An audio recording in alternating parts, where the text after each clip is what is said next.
how does one deal with America 2026 and the next 3 years? Trump may go, Trumpism may not go. There are certain forces that Trump has unleashed that America will find very difficult to put back into the bottle. It is not just an ideological shift, it's a cultural shift. It's a different America. If there is one part of the world that is really hurting from Donald Trump's policies, it is the West. It is Europe. These regions are hurting way more than we are. ASEAN doesn't have a strategic doctrine. West Asia doesn't have one. The Gulf country, GCC doesn't have a strategic doctrine as such. Should some country take the lead in this region to do it? I think it's time for us to look inward and be not the MAGA but the MIGA. The jolt that we have received from Trump, it's personal.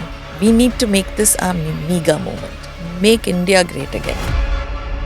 When China was rising, you didn't see that kind of a hate campaign against, maybe social media wasn't all that strong. The Chinese go do their work, come home. The Indian is A, bright, B, wealthy, C, very talented, and D, gets into politics.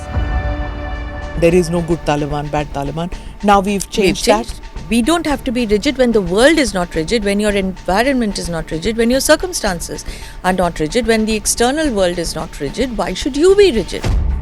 Whether Asia is finally asserting itself or deciding to assert itself, that it won't be pressurized by Western powers to choose sides between the West and China. Western Asia, the Gulf, remains very much a matter of concern for the US.